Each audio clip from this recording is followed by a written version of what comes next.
गोंदिया जिला अंतर्गत आमगांव तहसील के बंजारी टोला गांव में एक 10वीं कक्षा की छात्रा द्वारा पुलिस विभाग ने उसकी शिकायत न दर्ज करने का आरोप लगाया और पुलिस की लापरवाही की हकीकत जब सामने आई कि उस छात्रा ने पत्रकार परिषद कर इस घटना का खुलासा किया, जबकि ये मामला बहुत ज़्यादा संगीन है। छात्रा का आरोप है कि आरोपी रंजीत दहीकर निवासी कामटा ने छात्रा को अपने प्रेम जाल में फंसाया और नजदीकियां बढ़ाकर उसका बार बार शारीरिक शोषण करता रहा। इतना ही नहीं तो आरोपी रंजीत दहीकर ने छात्रा के माता पिता को जान से मारने की धमकी भी दी। साथ ही छात्रा के छोटे भाई को भी आरोपी द्वारा धमकाए जाने की बात सामने आई है। मी आमच्या घरच्या समोर खेळत होतो, 2-4 लोकांनी आणि मला उठवले नेहरा आणि म्हणत होते की 15,000 दर तुझ्या पप्पाने म्हण की केस वापस घे ना तुझ्या बहिणीला बोलवतो। मी म्हटलं माझी बहीण काय लिहिले तर त्यांना म्हटलं मला की तू 15,000 दे ना तुझ्या बहिणीला बोलव। मी काय लिहिले तर मला धक्का मारला आणि पडला नंतर घर गेलो ना माझ्या बापाला सांग नाही त्यांच्या तोंडावर रुमाल बांधले।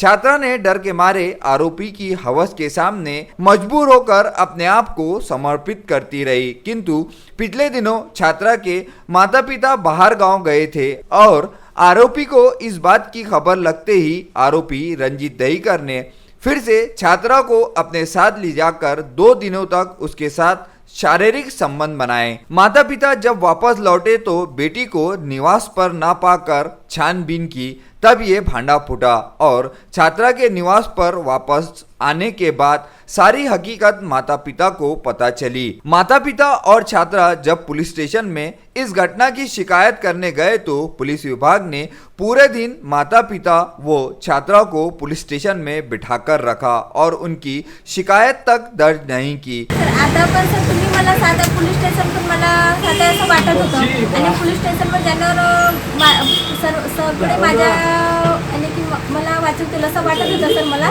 याकरिता सर त्यांनी आणून दिलं पोलीस स्टेशनमध्ये, याकरिता पोलीस स्टेशनला गेले असं मला वाटलं की माझी सर्व सहायता करतील म्हणून। सर तू वारंवार कसं आणि वारंवार सर आपले जे त्याचे गुंडे आहेत ना सर, तो इकडे तिकडे वाऱ्यावर असायचा की ये कहीं जाती तो नहीं, इस पे ध्यान रखना ऐसा वैसा म्हणून। नाही सर मी तसं नाही बोली सर, पण तो माझ्यावर जबरदस्तीने म्हणतो ना तुम्हाला जैसा बोलूंगा वैसा करना करते, ह्याकरता मी त्याच्या दबावामध्ये आले सर। पुलिस प्रशासन की मनमानी के चलते पीड़ित छात्रा को न्याय नहीं मिला। इतनी बड़ी लापरवाही पुलिस प्रशासन द्वारा करना कहां तक उचित है? याबाबत पोलीस आमगाव पोलिसांचं असं म्हणणं आहे की दिनांक 31/5 रोजी सदरची मुलगी वयवर्ष हंसा गौतम वय वर्ष 16 ही पोलीस स्टेशनला आली होती की मला वडील माझे मारताय। त्याच्या पाठोपाठ तिचे वडील सुद्धा पोलीस स्टेशनला आले आणि आल्यानंतर समजलं की ती तिच्या 28 तारखेला तिच्या मित्राबरोबर कुठेतरी लग्नाला गेली होती असं तिच्या वडिलांना समजलं। तिचे वडील हैदराबादला मजुरी करतात, आई थोडीशी मानसिक आजारी असल्यामुळे तिची तब्येत बरी नसते, तर ही न विचारता गेली म्हणून वडिलांनी विचारलं म्हणून ती वडिलांविरुद्ध तक्रार द्यायला पोलीस स्टेशनला आली होती। त्यानंतर तिचं जबाब घेण्यात आले, तिची व्हिडिओ शूटिंग घेण्यात आली आणि व्हिडिओ रेकॉर्डिंग करून तिचा जबाब मी रेकॉर्ड करून ठेवलेला आहे, त्याचे जबाब घेतलेले आहेत। त्यानंतर वडिलांनी सांगितलं की तिच्याबरोबर त्या मुलावर फिरते वगैरे, तर आम्ही तिला समजून सांगितलं, काउन्सिलिंग केलं, काही चांगलं नाही, तुझं वय ते नाही आहे काय, आणि ती वडिलांबरोबर जायला तयार नव्हती। मी त्या मित्राच्या घरी जाईल असं धमक्या द्यायला लागली वडिलांना, म्हणून वडील मोठे तिला घेऊन जात नाही।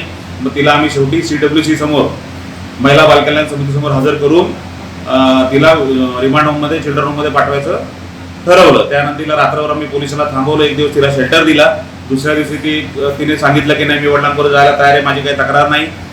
वडिलांनी सांगितलं मी मुलगी घेऊन जायला तयार आहे आणि आईने व्हिडिओ कॅमेऱ्यासमोर समक्ष सांगितलं की बाबा मला कुठल्या प्रकारची मेडिकल आम्हाला करायची नाही, आम्ही मुलगी घेऊन घरी जातो, आमचं काही म्हणणं नाही।